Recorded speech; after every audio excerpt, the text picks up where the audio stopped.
Oy lele,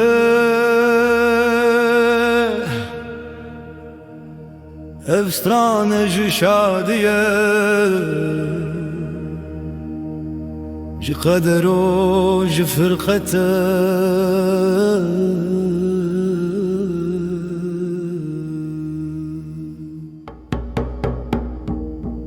Li mala wan şev hat xefl kirin, ronayê çirayê genim danîn. Min bi dil xwest ku hatî lê bavê te got nabe ax çawa bin. Min got ev hezene xewne, wî got şere ne wêrane. Dîsa min çav li te kir, dilê min bi te germ bû, bi te şewrane. Oy lele, dilê min şewitî wek agir lil nav hîvên şevê. Li bavê te gotin li haxê hat şer, te çûyî li mala bê min bê pêşîne. Ez mayim berderî bê deng û bê mer, ev hez hat ku tu çûyî min mayî te.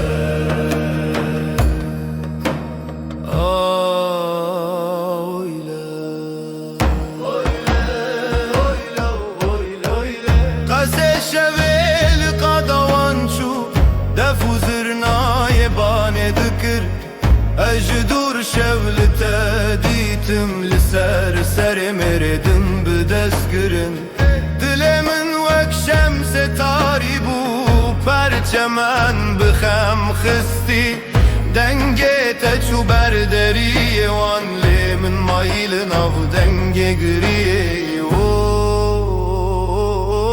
Oy lele, tu bûyî stranên min, lê min bûm bêdeng. Li bavê te gotin li axê hat şer, te çûyî li mala bê min bê pêşîne. Ez mayim berderî bê deng û bê mer, ev hez hat ku tu çûyî min mayî te. Eger kareke tu weribî,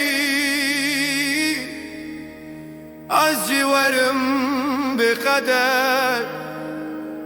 Lê şer û gotinên wan nedanmiş, te çû xwerevî der. Şev derenge, roj derenge, ez jî mayim bi navê varan. Hez li malê wan qeflî bû, lê dilê min her vek rîman. Oy lele, evden ji firqetê ye.